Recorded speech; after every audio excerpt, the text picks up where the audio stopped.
Hi everyone, welcome to my YouTube channel. ಇವತ್ತಿನ ಮುದ್ದು ಸೊಸೆ ಧಾರಾವಾಹಿ ಏನಾಗುತ್ತಂತ ನೋಡ್ಕೊಂಬರೋಣ ಬನ್ನಿ. ಸಂಚಿಕೆ ಶುರುವಿನಲ್ಲಿ ವಿನಂತಿ ಹಾಗೆ ಚಿತ್ರ ಮಸ್ತ್ ಮಲೈಕ ಹಾಡಿಗೆ ಡಾನ್ಸ್ ಮಾಡ್ತಾ ಇರ್ತಾರೆ. ಈ ಕಡೆ ಶಿವರಾಮೇಗೌಡರು ಮಲಗಿರ್ತಾರೆ. ಮೋಹನ್ ಅವರು ಹೇಳ್ತಾರೆ, ಯಾರಿದು ಇಷ್ಟೊತ್ತಲ್ಲಿ ಇಷ್ಟೊಂದು ಸೌಂಡ್ ಕೊಟ್ಕೊಂಡು ಹಾಡು ಕೇಳ್ತವ್ರಲ್ಲ ಅಂತ ಹೇಳ್ತಾ ಇರ್ತಾರೆ. ಈ ಕಡೆ ನೋಡಿದರೆ ಸಾವಿತ್ರಿ ಅವರು ಸಹ ವಿನಂತಿ ಹಾಗೆ ಚಿತ್ರ ಅವ್ರ ಜೊತೆ ಸೇರ್ಕೊಂಡು ಡಾನ್ಸ್ ಮಾಡ್ತಾ ಇರ್ತಾರೆ. ಶಿವರಾಮೇಗೌಡರಿಗೆ ಎಚ್ಚರ ಆಗ್ಬಿಟ್ಟು ಹೇಳ್ತಾರೆ, ಮೋಹನ ಏನಿದು ಆಚೆ ಕಡೆ ಈ ಪಾರ್ಟಿ ಸೌಂಡು? ಅದೇ ರೀ, ಅವಾಗಲೇ ಟಿವಿ ನೋಡ್ತಾ ಇರ್ಬೇಕಾದ್ರೆ ಕರೆಂಟ್ ಹೋಗಿತ್ತು, ನಾನು ಹೋಗಿ ಟಿವಿ ಆಫ್ ಮಾಡ್ಬಿಟ್ಟು ಬರ್ತೀನಿ, ನೀವು ಮಲ್ಕೊಳ್ಳಿ ಅಂತ ಹೇಳ್ತಾರೆ ಮೋಹನ್ ಅವರು. ಈ ಕಡೆ ಇವರು ಡಾನ್ಸ್ ಮಾಡ್ತಾ ಇರ್ಬೇಕಾದ್ರೆ ಮೋಹನ್ ಅವರು ಯಾರಿದು ಹಿಂಗೆ ಗಲಾಟೆ ಮಾಡ್ತಾ ಇದ್ದಾರೆ ಅಂತ ಬಂದು ಟಿವಿನ ಆಫ್ ಮಾಡ್ತಾರೆ. ಈಶ್ವರಿ ಎಲ್ಲರೂ ಸೇರ್ಕೊಂಡು ಏನು ಮಾಡ್ತಾ ಇದ್ದೀರಾ? ಅತ್ತೆ ನೀನು ಬಂದ, ಬಾರತ್ತೆ ಒಂದು ಸ್ಟೆಪ್ ಹಾಕು ಅಂತ ವಿನಂತಿ ಅವ್ರು ಹೇಳ್ತಾರೆ. ಬಿಡೆ ಕೈ ಅಂತ ಹೇಳ್ತಾರೆ ಮೋಹನ್ ಅವರು. ಏನು ಆಟ ಆಡ್ತಾ ಇದ್ದೀರಾ? ಅಟ್ಟಿಯಲ್ಲಿ ಎಲ್ಲರೂ ಮಲ್ಗೋರೆ ಅಂತದ್ರಲ್ಲಿ ಈಟೊಂದು ಸೌಂಡ್ ಕೊಟ್ಕೊಂಡು ಕುಣಿತಾ ಇದ್ದೀರಲ್ಲ, ಅಷ್ಟು ಗೊತ್ತಾಗಕ್ಕಿಲ್ವೇ ಅಂತ ಹೇಳ್ತಾರೆ ಮೋಹನ್ ಅವರು. ನೀವು ನೋಡ್ಕೊಂಡು ಕೂತಿದ್ದೀರಲ್ಲ, ನೀವಾದ್ರೂ ಹೇಳ್ಬೇಕಲ್ವಾ ಸಾವಿತ್ರಿ? ದೊಡವ ಯಾಕೆ ಹಿಂಗೆ ಕೂಗಾಡ್ತಾ ಇದೀಯಾ? ಇವಾಗ ಅಂಥದ್ದೇನಾಗೋಯ್ತು? ಏನೋ ಪಿಕ್ಚರ್ ನೋಡ್ಕೊಂಬಂದಿರೋ ಖುಷಿಗೆ ಕುಣಿಬೇಕನ್ನಿಸ್ತು, ಅದಕ್ಕೆ ಹಾಡಾಕ್ದೆ. ಅದನ್ನು ಮಾಡೋದು ಬಿಡ್ವೆ, ಅದು ತಪ್ಪೆಯಾ ಅಂತ ಚಿತ್ರ ಅವ್ರು ಕೇಳ್ತಾರೆ. ಯಾರು ಬೇಡ ಅಂದರು? ಯಾರಿಗೂ ತೊಂದರೆ ಆಗ್ದಂಗೆ ಸೌಂಡ್ ಕಮ್ಮಿ ಕೊಟ್ಕೊಂಡು ಬೆಳಗಾನ ಕುಣೀರಿ. ಆಗ ಮೋಹನ್ ಅವ್ರು ಹೇಳಿದಾಗ ವಿನಂತಿ ಅವ್ರು ಹೇಳ್ತಾರೆ, ಅತ್ತೆ ಈ ಹಾಡಿಗೆ ಕಮ್ಮಿ ಸೌಂಡ್ ಕೊಟ್ಕೊಂಡು ಹೆಂಗತ್ತೆ ಡ್ಯಾನ್ಸ್ ಮಾಡೋದು ಅಂತ ವಿನಂತಿ ಅವ್ರು ಕೇಳ್ತಾರೆ. ಹಂಗಂದ್ಬಿಟ್ಟು ಮಲ್ಗಿರೋರೆಲ್ಲ ಎದ್ದು ಕುತ್ಕೊಳ್ಳಂಗೆ ಸೌಂಡ್ ಕೊಟ್ರೆ ಅವ್ರಿಗೆ ತೊಂದರೆ ಆಗಕ್ಕಿಲ್ವೇ? ಒಳಗಡೆ ಮಾವಯ್ಯ ಮಲ್ಗೋರೆ. ಅಲ್ಲ ದೊಡವ, ನಾವು ಯಾವತ್ತೋ ಒಂದಿನ ಹಿಂಗೆ ಆಡ್ತಾ ಇದ್ದೀವಿ, ಅದಕ್ಕೂ ಅವ್ರು ಮಂಗೋರೆ ಇವ್ರು ಮನ್ಗೋರೆ ಅಂತ ಹೇಳಿದ್ರೆ ಹೆಂಗೇಳು ಅಂತ ಚಿತ್ರ ಅವ್ರು ಹೇಳ್ತಾರೆ. ನಿಮಗೆ ಕೇಳಬೇಡಿ ಕುಣಿಬೇಡಿ ಅಂತ ಹೇಳ್ತಾ ಇದ್ದೀನೇನೆ, ಸೌಂಡ್ ಕಮ್ಮಿ ಮಾಡ್ಕೊಂಡು ಬೆಳಗಾನ ಕುಡೀರಿ, ಯಾರು ಬೇಡ ಅಂದರು? ಅಲ್ಲ ಈಶ್ವರಿ, ನೀನ್ ಹಿಂಗ್ ಕುತ್ಕೊಂಡು ಈ ಕೆಲಸ ಮಾಡ್ತಾ ಇದೀಯಲ್ಲ, ನಿನಗಿದು ಸರಿ ಅನಿಸ್ತದ ಅಂತ ಕೇಳ್ತಾರೆ ಮೋಹನ್ ಅವರು. ಏನ್ ಹೇಳ್ತೀಯಕ್ಕ, ಸಣ್ಣ ಮಕ್ಳು ಎಷ್ಟು ಹೇಳಿದ್ರು ಕಿವಿ ಮೇಲೆ ಹಾಕ್ಕೊಳ್ಳಲ್ಲ ಅಂತಾರೆ. ಈ ಅಟ್ಟಿಲಿ ನಾವು ನನ್ನ ಮಕ್ಕಳು ಒಸಿ ಸಂತೋಷವಾಗಿದ್ರೆ ಯಾರು ಸಹಿಸಕ್ಕಿಲ್ಲ ಅಂತ ಸಾವಿತ್ರಿ ಅವ್ರು ಹೇಳ್ತಾರೆ. ಸ್ವಲ್ಪ ಸೌಂಡ್ನ ಕಮ್ಮಿ ಕೊಟ್ಕೊಂಡ್ ಮಾಡ್ರೆ ಅಂತ ಹೇಳ್ತಾರೆ ಸಾವಿತ್ರಿ ಅವರು.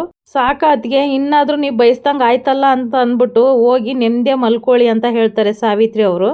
ಈ ಕಡೆ ಏನ್ ಗಲಾಟೆ ಅಂತ ಅಂದ್ಬಿಟ್ಟು ಶಿವರಾಮೇಗೌಡರು ಮಲ್ಗಿರೋ ಕೋಣೆಯಿಂದ ಆಚೆಗೆ ಬರ್ತಾರೆ. ಒಟ್ನಲ್ಲಿ ನಮ್ಮ ವಿಷಯದಲ್ಲಿ ಹಾಗೆ ನಮ್ಮ ಮಕ್ಕಳ ವಿಷಯದಲ್ಲಿ ಭೇದ ಭಾವನೆ ನೋಡೋದು.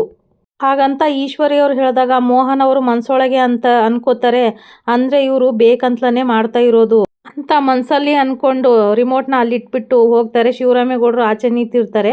ರೀ, ಅದು ಹಾಲಲ್ಲಿ ಟಿವಿ ಆನ್ ಆಗಿತ್ತು, ಅದಕ್ಕೆ ಆಫ್ ಮಾಡಬರುವ ಅಂತ ಹೋಗಿದ್ದೆ. ಆಗ ಶಿವರಾಮೇಗೌಡರು ಹೇಳ್ತಾರೆ, ಸುಳ್ಳು ಯಾಕೆ ಹೇಳ್ತಾ ಇದೀಯ ಮೋಹನ? ಅವ್ರನ್ನ ನೋಡಿವಾಗ ಅಂತ ಹೇಳ್ತಾ ಇರ್ಬೇಕಾದ್ರೆ ಶಿವರಾಮೇಗೌಡ್ರನ್ನ ತಡೀತಾರೆ ಮೋಹನ್ ಅವರು. ರೀ, ನಿಮಗೆ ಕೈ ಮುಗಿದ್ಬಿಡ್ತೀನಿ, ಸುಮ್ಮನಿಕ್ಕೆ ಇದ್ಬಿಡಿ, ಅವರೆಲ್ಲರೂ ಬೇಕು ಅಂತಲೇ ಮಾಡ್ತಾ ಇರೋದು, ಒಸಿ ತಾಳ್ಮೆ ತಕ್ಕೊಳ್ಳಿ. ಈಟೊತ್ನಲ್ಲಿ ಜಗಳ ಶುರುವಾದ್ರೆ ಹಕ್ಕಿಗೂಡು ಒಡ್ದಂಗಾಯ್ತದೆ, ಇದು ಒಂದು ವಿಷಯದಲ್ಲಿ ಸ್ವಲ್ಪ ಮೌನವಾಗಿ ಇದ್ಬಿಡ್ರಿ ಅಂತ ಹೇಳ್ತಾರೆ ಮೋಹನ್ ಅವರು. ಶಿವರಾಮೇಗೌಡ್ರನ್ನ ಕರ್ಕೊಂಡು ಒಳಗಡೆ ಹೋಗಿ ಬಾಗ್ಲಕ್ಕೊಂತಾರೆ ಮೋಹನ್ ಅವರು. ಅದನ್ನ ನೋಡ್ಬಿಟ್ಟು ಈಶ್ವರಿ ಅವರು ಹೇಳ್ತಾರೆ, ಇದು ನನಗೆ ಬೇಕಾಗಿರೋದು. ಅಂತೂ ಇಂತೂ ಈ ಶಿವರಾಮೇಗೌಡ ಉರ್ಕೊಂಡು ಹೋದ ಅಂತ ಮನ್ಸೊಳಗೆ ಅನ್ಕೋತಾರೆ ಈಶ್ವರಿ ಅವರು. ಈ ಕಡೆ ತಿಂಡಿಗೆ ಅಂತ ಶಿವರಾಮೇಗೌಡರು ಹಾಗೆ ಗೋವಿಂದ ಅವರು ಬರ್ತಾರೆ. ಗೋವಿಂದ ಅವ್ರು ಹೇಳ್ತಾರೆ, ಏನಿದು ಬಾಡ್ನೆಸ್ರು ವಾಸನೆ ಬರ್ತಾ ಇದೆ? ಹೂವಣ್ಣ, ಬಾಡ್ನೆಸ್ರೇ. ಶಿವರಾಮೇಗೌಡರು ಕೋಪದಿಂದ ಎಲ್ಲ ಸೇರ್ಕೊಂಡು ಆಟ ಆಡ್ತಾ ಇದೀರಿ, ಸೋಮವಾರ ನಮ್ಮ ಅಟ್ಟಿಲಿ ಬಾಡ್ ಮಾಡಕ್ಕಿಲ್ಲ ಅಂತ ಗೊತ್ತಿಲ್ವೇ? ಅಷ್ಟರಲ್ಲಿ ಈಶ್ವರಿ ಗ್ಯಾಂಗ್ ಅಲ್ಲಿಗೆ ಬರುತ್ತೆ. ಅಷ್ಟಕ್ಕೂ ಇವತ್ತು ಬಾಡ್ ತಿನ್ಬೇಕು ಅಂತ ಕೇಳ್ದವ್ರು ಯಾರು ಅಂತೀನಿ? ಶಿವರಾಮೇಗೌಡರು ಕೇಳಿದಾಗ ಸಾವಿತ್ರಿ ಅವ್ರು ಹೇಳ್ತಾರೆ, ವಿನಂತಿ ಅಣ್ಣ, ಯಾಕೆ ಅವಳಿಗೆ ಈ ವಾರ ಒಪ್ಪತ್ತು ಎಲ್ಲ ಮರ್ತೋಗ್ಬಿಟ್ಲೆ? ಆಗ ಮೋಹನ್ ಅವ್ರು ಹೇಳ್ತಾರೆ, ಹ್ಞೂ ರೀ, ಇಲ್ಲ ಅಂದಿದ್ರೆ ಅವಳು ವಾರ ಒಪ್ಪತ್ತು ಬಿಟ್ಟು ತಿಂತ ಇದ್ಲೆ ನಮ್ಮ ವಿನಂತಿ ಅಂತ ಹೇಳ್ತಾರೆ. ಅದ್ಯಾಕಕ್ಕ ಹೆದರ್ಕೊಂಡು ಮಾತಾಡ್ತಾ ಇದೀಯಾ? ನಾನು ಹೇಳೋ ತನಕ ಹೇಳ್ದೆ, ಸಾವಿತ್ರಿ ಕೇಳಿಲ್ಲ ಅಂತವ ಹೇಳು ಅಂತ ಈಶ್ವರಿ ಅವ್ರು ಹೇಳ್ತಾರೆ. ಏನ್ ಹೇಳ್ತಾ ಇದೀಯಾ ಈಶ್ವರಿ ಅಂತ ಗೋವಿಂದ ಅವ್ರು ಹೇಳ್ತಾರೆ. ಅಲ್ಲ, ನನ್ನ ಮಗಳು ವಿನಂತಿ ಆಸೆ ಪಡೋದೆ ಅಪರೂಪಕ್ಕೆ, ಅದನ್ನು ಕೇಳಬಾರ್ದೆ ಅಂತ ಸಾವಿತ್ರಿ ಅವ್ರು ಹೇಳ್ತಾರೆ.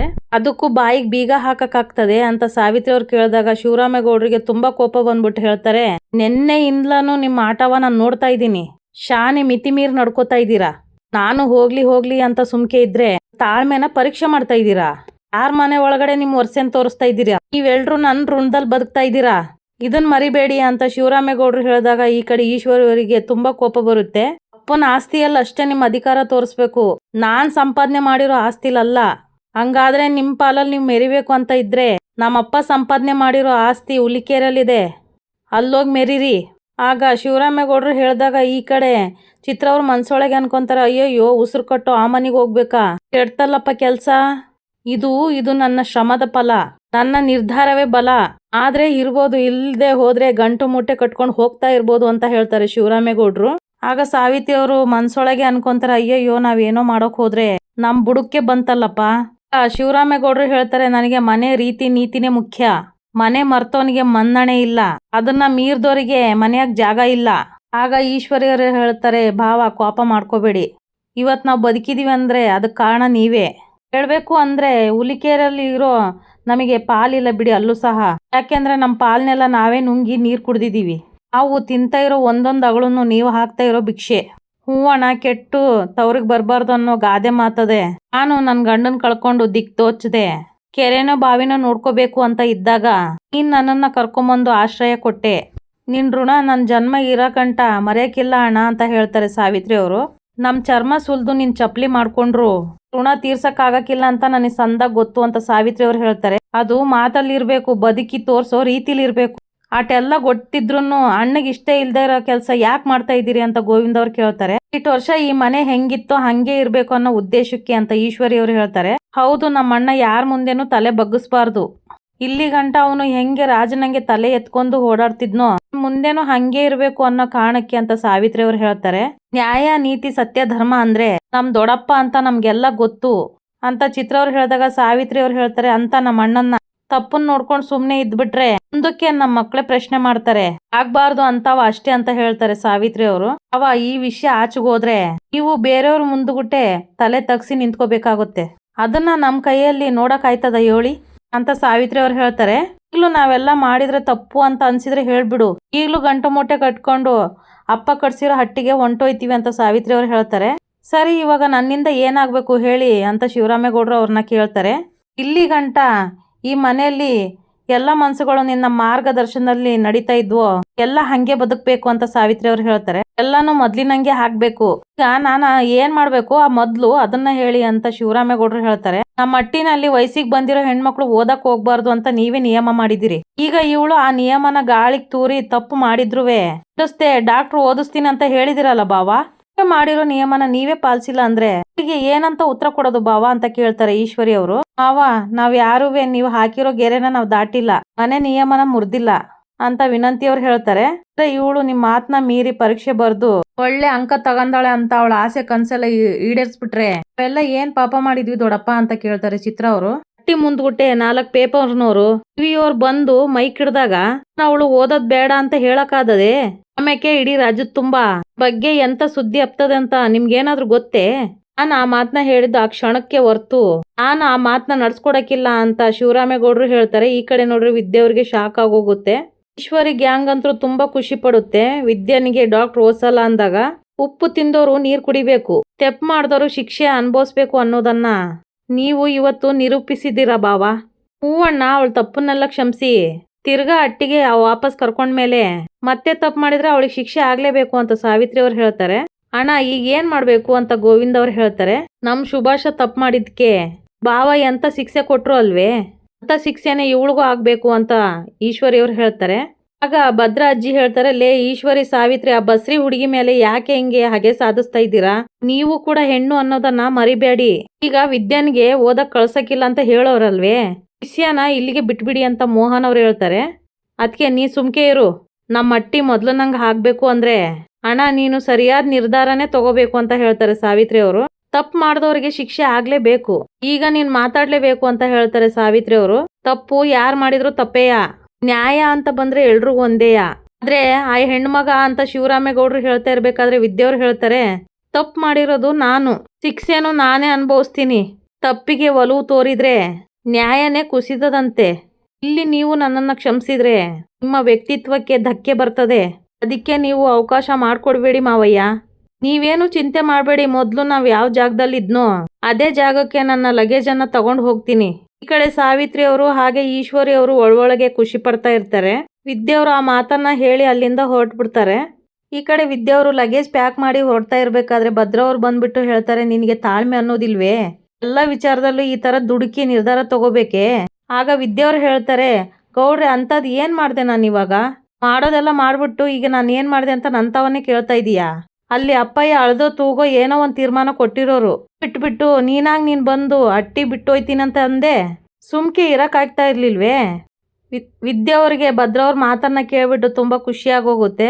ಅವರು ಹೇಳಗಂಟ ನೀನ್ ಸುಮ್ಕೆ ಇರ್ಬೇಕಾಗಿತ್ತು ತಾನೆ ಅಂತ ಭದ್ರವ್ರು ಹೇಳ್ತಾರೆ.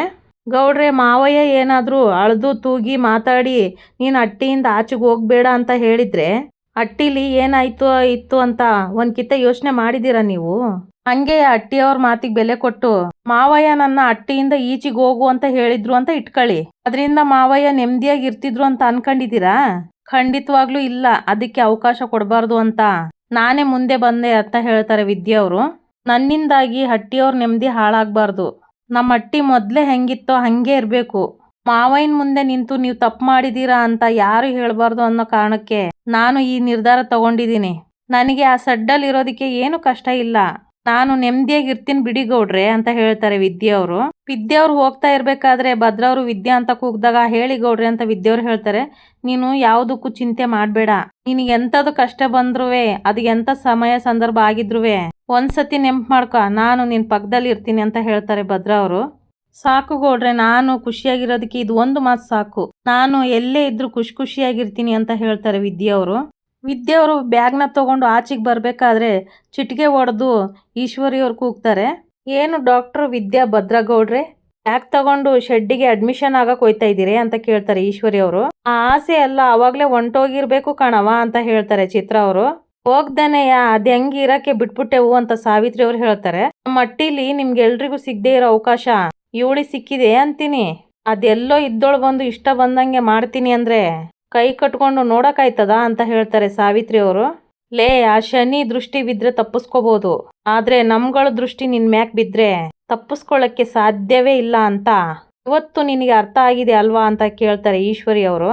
ಚಿಕ್ಕತ್ತೆ, ಮುಂದಾಗೋದು ಮನುಷ್ಯನಿಗೆ ಗೊತ್ತಾಗಿದ್ರೆ ಅವನ್ನ ಹಿಡಿದು ನಿಲ್ಸಕ್ಕೆ ಆಯ್ತಾ ಇರ್ಲಿಲ್ಲ. ನನ್ನ ಹಣೆಯಲ್ಲಿ ಏನ್ ಬರ್ತಿದ್ದದೋ ಅದನ್ನ ತಪ್ಸೋದಿಕ್ಕೆ ಯಾರ ಕೈಯಲ್ಲೂ ಸಾಧ್ಯನೂ ಇಲ್ಲ. ಹಂಗೆ ಬರ್ದೇ ಇರೋದನ್ನ ಪಡ್ಕೊಳ್ಳೋದಕ್ಕೂ ಆಗಕ್ಕಿಲ್ಲ ಅಂತ ಹೇಳ್ತಾರೆ ವಿದ್ಯೆಯವರು. ನಾನು ಅದ್ಯಾವ್ರ ಮೇಲೆ ನಂಬಿಕೆ ಮಡಗಿರೋಳು. ಅವನು ಹಾಲ್ಗಾದ್ರೂ ಹಾಕ್ಲಿ ನೀರ್ಗಾದ್ರೂ ಹಾಕ್ಲಿ ಸಂತೋಷವಾಗಿ ಇರ್ತೀನಿ ಅಂತ ಹೇಳ್ತಾಳೆ ವಿದ್ಯೆಯವರು. ಆಗ ಈಶ್ವರಿಗೆ ಹಂಗೆಲ್ಲ ಶಾಕ್ ಆಗುತ್ತೆ. ಇಲ್ಲಿಗೆ ಈ ಸಂಚಿಕೆ ಮುಗಿಯುತ್ತೆ. ಯಾರೆಲ್ಲ ನನ್ನ ಚಾನಲ್ ನೋಡ್ತಿದ್ರು ದಯವಿಟ್ಟು ಸಬ್ಸ್ಕ್ರೈಬ್ ಮಾಡ್ಕೊಳ್ಳಿ.